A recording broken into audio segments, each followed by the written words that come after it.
Professor Mishra is Director, Institute of Economic Growth, and has been a development economist who has a special inclination towards how policies should be tweaked to benefit, tweak for beneficiaries in the domain of development economics. So sir, if I could request you to your views on how this problem should be handled and how should we see it happening? Thank you, Rahul. Am I audible clearly? Absolutely, yes, you're clear. Thank you for giving me the opportunity. And I must say out the outset that I've never worked on migration. It's very nice to listen to Professor Alex Sharma. And in fact, I should be on the other side of the panel, listening to you experts of the field. But when Rahul asked me about this, I immediately said yes, because, sitting in a hospital bed, I'm a COVID patient. I was a COVID patient, so I was in Sabdarjak, and sitting in the bed, all I was watching was these migrants, laborers, walking and all that, the human tragedy. So let's not go over it again. So I became interested in the subject of migration then. So I'm going to just say, I'm no expert on UP or Bihar, so I cannot give you very specific things. So in fact, I would rather listen to you guys on that, but I'm going to make three observations which are somehow broader in nature, and that also talks to the current opinions or the debate that you might call it, which you see unfolding in the popular press. Okay, and the first one. So we had it's about the numbers. So Professor Sharma has already mentioned this issue, and also Rahul mentioned right at the beginning. So my first challenge was to find out, how many migrants are there roughly, or how many reverse migration took place and stuff like this. It's a nightmare, especially somebody who has not worked in this area. This is impossible to get your head around because the numbers are so different. Okay. And so in fact, I probably went finally with Chinmay Tumber's number of 30 million. Okay. But even though I never put too much emphasis on number, because if a policy is relying on finer details of number, it's not a good policy. That's my personal view. But in this case, we got to register them all, as Professor Sharma nicely put it. So that should be a first step. Okay, a district level data or whatever. It's a question of aggregating from down below, and also. We could involve the corporate sector, because I've been told by some of the corporate leaders themselves that at some level, the formal sector, the corporate sector is linked with these people, their vendors, the vendors belonging to their vendors, and so on and so forth.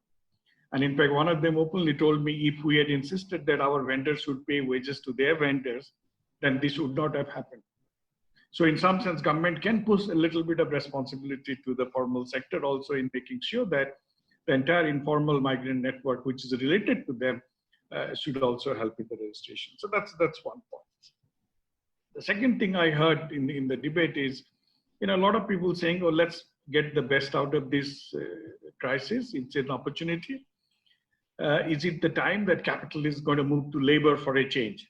Okay, so that's a lot of economists will say that instead of labor moving towards capital, it's capital moving towards labor.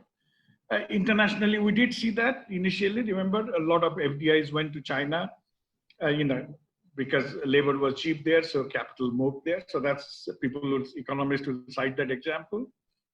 It hasn't happened domestically. Why? Because we found that labor mobility costs are not so high, and the urban centers or the capital centers could hire them cheap, and informality was well accepted.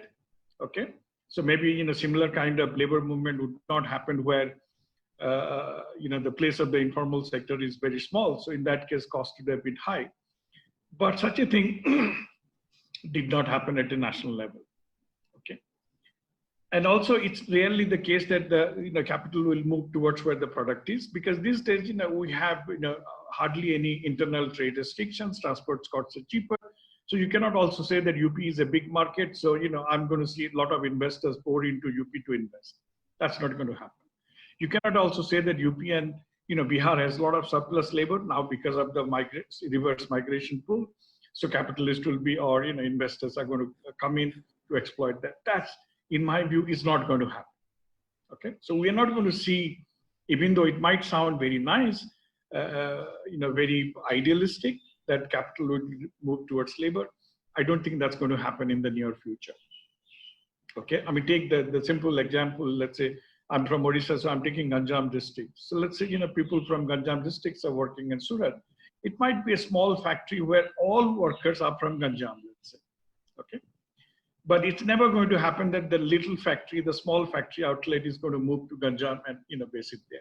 Okay, because there are lots of other complementarities involved. There are, trade links, there are other supply links, all those kind of things. So it's not going to happen this thing. So what does that mean? So that means we are going to rely on welfare programs, as some of them have been mentioned. And we're also going to rely on explicit interventions. Okay, interventions in the sense of initiating new schemes, generating employment and things like this. So it's not an automatic thing. So that's why, it's in some sense is justifying, what we are discussing or what other people will be discussing. And the third thing I noticed in a lot of say that, has Lewis model gone wrong? So let me, hi, Professor Malhotra. Has Lewis model gone wrong? Because remember, suddenly, I get the sense that, migration is not a good thing, it's a bad thing and blah, blah, blah. No, it's a wonderful thing. In the sense, in the context of development, you are going to see migration, okay? And I'm a migrant, or I was a migrant till, till July. I was, I'm twice migrant. I migrated from Odisha to Delhi, and then I migrated from India to UK for, so it's not that migration is it's necessarily bad. What really happened was the way the migrants class were turned vulnerable. Okay, so they were highly vulnerable. So right at the beginning of the shock, it led to, the whole process unfolding. So that is the thing. And so it's not that, so the Lewis turning point or anything of that sort. That's fine. Migration did pick up, and it did coincide with the industrialization, the spurt in Indian industrialization. It picked up substantially up to 2004, peaking around 13, 14, I think. Okay, but the nature of migration was not ideal. When we teach students in the textbook, informal sector is normally considered the residual in this migration story. So that is, you go, you try to find a job, you don't get a job, proper job, you kind of hang around in the informal sector. Okay, but here so happens that the migrants were being pushed into the informal sector. So the significant portion of the migrant population continue to stay in the informal sector, which is why they remain so vulnerable. So that's what. So it's not that migration is going to stop very soon. Of course, it's going to be like this for quite some time, and it's going to depend on what's going to happen to the industrial or urban centers. How quickly they recover. There are signs that it may not so happen. And it also depends on what's happening to the COVID-19 scenario, okay? Because that's also going to decide whether, or determine whether some of these migrants are going to go back or not, okay? Mind you, their migration was a voluntary decision in some sense. So if, then things do not improve, if things improve where they were, and there is quite, strong possibility that they will migrate, at least intrastate. That's going to happen. A lot of, again, corporate leaders are expecting it, and so on and so forth. So that's also going to determine, what should be our strategy, okay? Depending on the extent of, let's say, reverse migration, if you want to. So that will see. But supposing nothing happens, and we are in this, what are the things we can do? So I've got basically, again, I'm dealing in today. So I've got just 3 small observations. One is to what extent agriculture sector can pick up absorb some extra labor. I'm mentioning this because even pre-COVID, okay, I heard some economists, Professor Ramesh Chand being one of them, and saying that the traditional Lewis paradigm should be revisited, and in fact, agriculture or the rural sector should not only be viewed as a supplier of labor to the industrial process, but also it should be viewed as something which is going to employ labor. Okay, because industrialization is changing; it's relying more on automation, and it has, in the Indian case at least, it hasn't really generated that kind of employment. So we need to find some sector which is going to generate employment. So it probably makes sense that we should start thinking of agriculture and the allied sector as something which can generate employment. And this has nothing to do with COVID. In fact, this is our, we had a lecture on a conference before, way back in January. And so, that thing can be applied now to see to what extent it can absorb. Okay. So there are lots of, I can see lots of reforms have taken place, in terms of the leasing and all those regulatory changes that have taken place in the agriculture sector. So that might help a little bit. But again, that's not going to happen very shortly. So we're talking about a medium term maybe. So that's when, which is when we might expect it to, it still employs 40% currently, so it might go up a little bit. Or if not the agriculture sector proper, then it's the term I want to use is agri-food processing production and managing the value chains, the post-harvest, this thing. So that probably can be developed. Okay, so that can help rural employment. And the second thing which can go on is that we have seen, and there are some very interesting studies now which have shown that. So this is I must mention, I'm forgetting the author's name. This is what they looked at. They looked at different districts. This is pan-Indian study. It looked at different districts and looked at the migration and compared districts where public works programs have been going on and districts where they have been announced, but they were absent. Okay. And the difference in migration was about 30%, the order of an average. So which means a district which has announced public works program but hasn't implemented anything will have an excess migration of 30%. Okay? So in some sense, we can see that if you have successful public work programs, so that include our employment generation schemes, Rozgar Yojnas, so then yes, some of this migration could have been stopped. But now we're not talking about that, but these migrants who have returned back, they could probably earn a livelihood there. So that's another. So emphasis on public works, emphasis on agri-related these things. And the third one, which is it's due to my own chairman actually, Mr. Tarun Das, who has been advocating it. I'm borrowing Professor Mehrotra's some of old writings.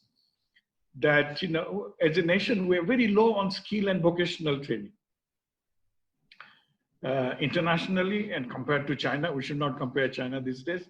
But in general, we are. So that's a gap which over the medium to long term we have to